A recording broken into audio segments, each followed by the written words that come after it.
fraude fiscale ou simple astuce d'optimisation, en mars 2023, le parquet national financier a frappé fort en perquisitionnant simultanément 5 banques à Paris, dont BNP Paribas, Société Générale, Natixis et HSBC, dans le cadre d'une enquête pour fraude fiscale aggravée. Ces établissements sont soupçonnés d'avoir participé à un montage surnommé Cum qui aurait coûté à l'État français des milliards d'euros de recettes fiscales perdues. Les chiffres donnent le vertige. Au niveau européen, le cumul des pratiques Cum et de sa variante encore plus frauduleuse Cumex aurait pu dépasser 55 milliards d'euros de manque à gagner pour les États entre 2001 et 2012, une somme réévaluée jusqu'à 140 milliards d'euros sur 20 ans.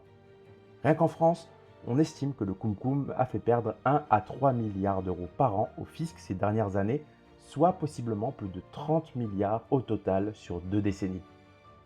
Ce scandale met en lumière la frontière floue entre optimisation fiscale et fraude. D'un côté, les banques et investisseurs impliqués présentent le Cum comme une optimisation fiscale astucieuse tirant parti des failles de la loi. De l'autre, les autorités y voient un abus de droit fiscal, en clair, un contournement artificiel de l'esprit de la loi pour échapper à l'impôt. Avant d'en juger, il faut comprendre comment fonctionne précisément ce mécanisme sophistiqué, avec notre avatar Finance Bro pour vous guider et réagir tout au long de l'explication.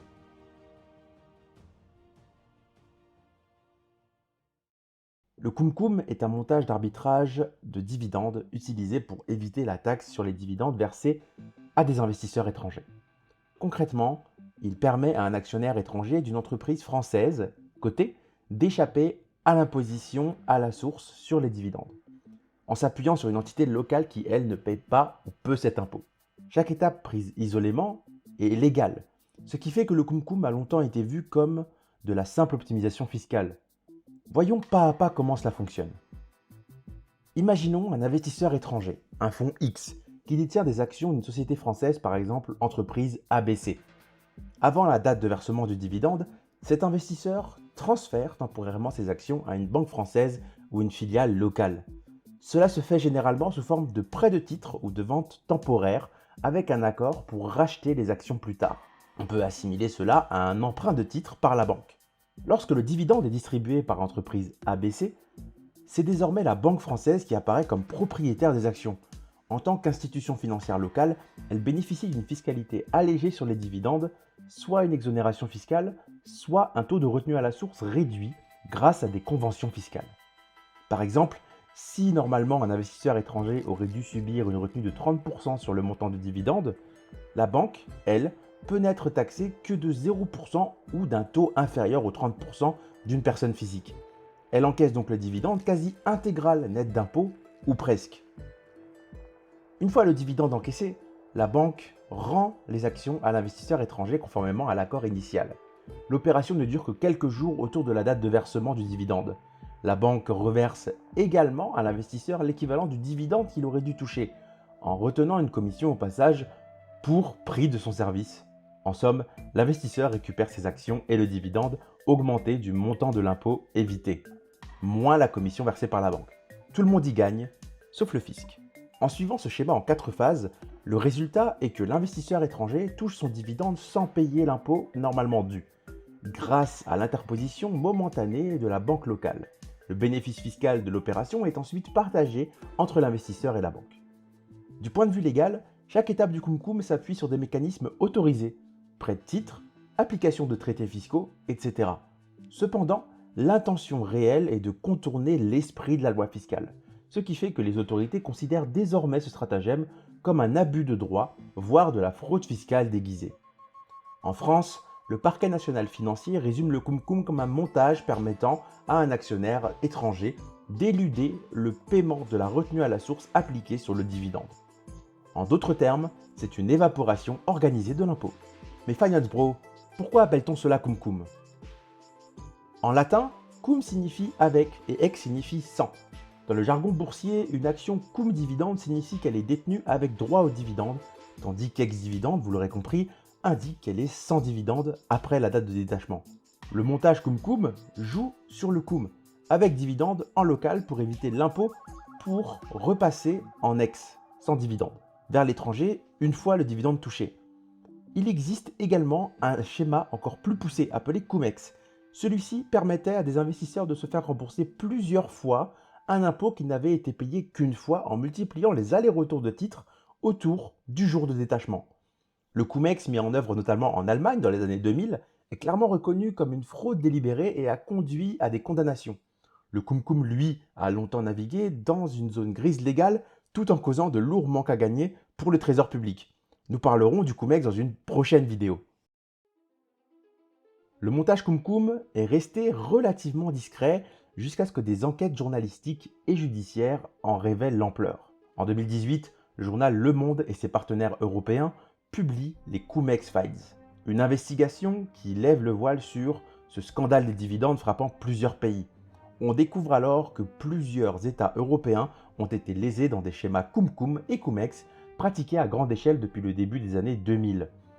L'Allemagne aurait perdu au moins 31 milliards d'euros, la France environ 17 milliards, l'Italie 4,5 milliards, le Danemark 1,7 milliard, etc.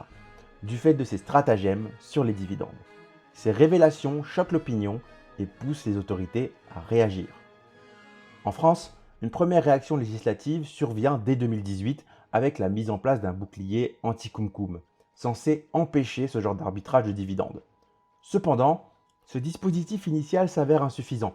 Il ne couvre que les schémas simples, les CumCum internes directement entre investisseurs et une banque française, et laisse de côté les montages plus complexes faisant intervenir les entités écrans à l'étranger, CumCum externes. En pratique, les acteurs déterminés trouvent encore des moyens de contourner l'impôt en passant par des filiales ou des partenaires hors de France. Il faudra attendre mars 2023 pour que l'affaire prenne une tournure judiciaire retentissante. Le 28 mars, à l'aube, des perquisitions simultanées sont menées dans plusieurs établissements bancaires du quartier de la Défense et de Paris. Pas moins de 160 enquêteurs de la police fiscale sont mobilisés. Les sièges de BNP Paribas, Société Générale, Natixis, HSBC ainsi que la filiale Exane sont fouillés de fond en comble. Ces banques sont suspectées d'avoir monté ou facilité les opérations de CumCum à grande échelle entre 2017 et 2019. D'après le ministère des Comptes publics, le redressement fiscal déjà notifié aux banques atteigne 2,5 milliards d'euros sur cette période, ce qui donne une idée de l'ampleur des dividendes ayant échappé à l'impôt. Crédit Agricole est également cité. La banque a admis avoir pratiqué ce type de montage et aurait même profité d'une amnistie fiscale en restituant 35 millions d'euros dès 2017 pour solder le passé. Les enquêteurs français soupçonnent certaines de ces banques de blanchiment de fraude fiscale aggravée, signifiant que le CumCum est désormais traité comme un possible délit pénal et pas juste une optimisation douteuse. Au total, la France cherche à récupérer environ 5 milliards d'euros d'impôts éludés via ces pratiques, et des procédures pénales sont en cours. L'affaire des CumCum est ainsi devenue l'un des plus grands scandales financiers récents en France, souvent comparé dans la presse aux abus révélés lors du scandale Panama Papers ou encore à la fraude fiscale de grande ampleur type Madoff, bien qu'il s'agisse ici d'une mécanique utilisant des failles de la loi plutôt qu'une escroquerie pyramidale. Ailleurs en Europe, l'affaire CumEx-CumCum a déjà donné lieu à des suites concrètes. En Allemagne, plusieurs banquiers, avocats et traders impliqués dans des montages CumEx ont été poursuivis en justice. Le principal architecte présumé, l'avocat fiscaliste Hanno Berger, a été arrêté en Suisse et extradé vers l'Allemagne pour y être jugé. Des banques allemandes ont dû payer de lourdes amendes ou rembourser des impôts indûment perçus. Au total, le scandale CumEx aurait coûté aux banques outre-Rhin 33 milliards d'euros en redressement, amendes et remboursements divers. Cette fermeté des autorités allemandes met la pression sur les autres pays européens pour agir de même. En résumé, le montage CumCum, longtemps passé sous le radar, a éclaté au grand jour. Les cas concrets en France comme ailleurs montrent qu'il ne s'agit pas d'un stratagème isolé, mais bien d'une pratique financière répandue dans de nombreux établissements de la place financière européenne. Les banques incriminées se défendent en affirmant avoir respecté la loi telle qu'elle était écrite et plaident l'insécurité juridique. Elles reprochent même à l'État des règles fiscales floues. Mais face à l'ampleur du manque à gagner fiscal et à l'indignation publique, les pouvoirs publics ont durci le ton. Quelles sont alors les conséquences de ce scandale CumCum et comment les autorités entendent-elles y mettre un terme? C'est ce que nous voyons tout de suite dans la dernière partie. Le dévoilement du scandale CumCum a entraîné une série de conséquences financières, juridiques et politiques majeures. Tout d'abord, les autorités fiscales veulent récupérer leurs dû. En France, le fisc a déjà procédé à des redressements fiscaux de 2,5 milliards d'euros auprès des banques suspectes pour 2017 à 2019. et les contrôles continuent sur les autres années concernées. D'après un sénateur français, le total des sommes potentiellement réclamables aux banques pourrait atteindre 5 milliards ou plus. Si ces montants sont confirmés, cela représenterait une ponction significative pour les établissements visés. Par exemple, 8% des fonds propres de BNP Paribas pourraient être engagés rien que pour les redressements et amendes dans ce dossier. À l'échelle européenne, les gouvernements coordonnent leurs efforts et échangent des informations pour traquer ces opérations d'arbitrage de dividendes abusives. On recense plus d'une centaine d'enquêtes en cours dans différents pays sur des faits de cum-cum ou cum-ex. Cette mobilisation internationale indique que l'ère de la tolérance envers ces schémas touche à sa fin. Ensuite, il y a les conséquences pour les banques et les investisseurs. Les banques mises en cause font face à un sérieux risque de réputation. Être associé à une fraude massive entame la confiance du public et des clients. En bourse, l'effet ne s'est pas fait attendre. Effectivement, lors des perquisitions de mars 2023, le cours des banques françaises a légèrement vacillé et on se souvient qu'en Allemagne, les actions de certaines banques avaient chuté de 20 à 30% au plus fort du scandale Cum-Ex. Au-delà du choc initial, les banques doivent provisionner d'éventuelles amendes et remboursements, ce qui pèse sur leurs résultats. Par exemple, une pénalité de 5 milliards équivaudrait à plus de 10% du bénéfice annuel d'un grand groupe bancaire, un manque à gagner qui inquiète les actionnaires. Certaines banques pourraient être amenées à renforcer leur capital pour absorber le choc, voire à revoir leur politique de dividendes, ce qui impacte indirectement tous les investisseurs du secteur bancaire. Face à cela, les banques ne restent pas les bras croisés sur le terrain juridique. En France, l'Association des banques, FBF, a déposé un recours contre l'État en arguant que les règles fiscales autour des dividendes manquaient de clarté et qu'elles n'avaient fait qu'utiliser les lois en vigueur. C'est une véritable bataille judiciaire qui s'engage pour déterminer si le cum-cum était un simple usage limite de la loi, donc seulement à redressement civil, ou s'il peut être qualifié de fraude délibérée, passible de sanctions pénales. Ce débat juridique est crucial puisqu'effectivement, il influencera l'ampleur des sanctions. S'il est avéré que les banques ont sciemment franchi la ligne rouge, des dirigeants ou intermédiaires pourraient faire face à des poursuites pénales, voire des peines de prison, comme cela a été fait en Allemagne pour certains protagonistes de cum-ex. Enfin, le monde politique et réglementaire s'est saisi du sujet pour boucher la faille à l'avenir. En 2025, à l'initiative du Parlement, notamment du Sénat, la France a adopté un renforcement de la législation anti-cum-cum. Désormais, la règle votée stipule que la retenue à la source des dividendes ne sera due par le bénéficiaire effectif ultime, même si les actions transitent par des intermédiaires en cascade. En clair, prêter ses titres à une banque ne permettra plus d'échapper à l'impôt. Celui-ci suivra le dividende jusqu'au vrai propriétaire. Cette nouvelle loi vise aussi les montages avec produits dérivés complexes qui copiaient le cum-cum. Sur le papier, cela éradique le stratagème. Toutefois, polémique. Au moment de mettre en œuvre la loi, le ministère des Finances a publié une doctrine d'application qui introduirait des exceptions et des cas où l'on n'appliquerait pas la retenue forcée. Des parlementaires ont dénoncé cette manœuvre y voyant la main du lobby bancaire, cherchant à préserver certaines pratiques malgré la loi.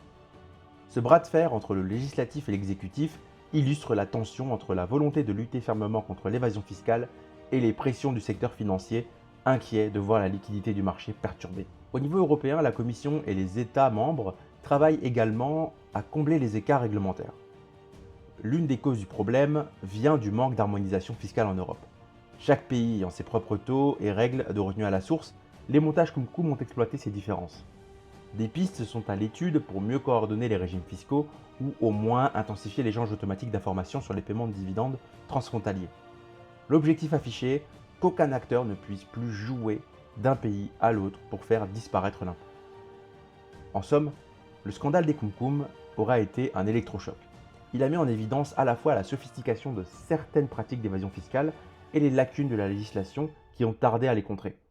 Les conséquences se font sentir autant pour les finances publiques avec des milliards récupérés ou réclamés, que pour les institutions financières qui doivent rendre des comptes et adapter leur comportement.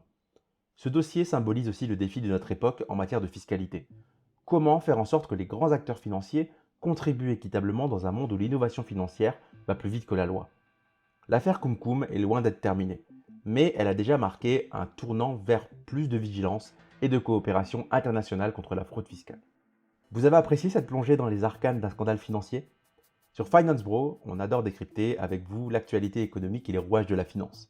Notre chaîne propose du contenu varié et pédagogique, tels que des analyses de résultats boursiers, des rétrospectives sur l'histoire de grandes entreprises qui ont fonctionné leur secteur, des récits d'affaires et scandales financiers, mais aussi des comparatifs entre entreprises. Le but de Finance Bro est de rendre la finance accessible et passionnante. Que vous soyez étudiant en économie, jeune investisseur ou simple curieux avide de savoir. Alors n'hésitez plus, abonnez-vous dès maintenant à Finance Bro pour ne rater aucune de nos prochaines vidéos. Rejoignez une communauté de passionnés qui, comme vous, veulent comprendre les dessous de la bourse, de l'économie et des scandales financiers. Chaque abonnement compte et nous motive à produire toujours plus de contenu de qualité. Cliquez sur le bouton d'abonnement et activez la cloche pour être alerté à chaque nouvelle analyse croustillante. A très vite sur Finance Bro pour de nouvelles aventures financières ensemble.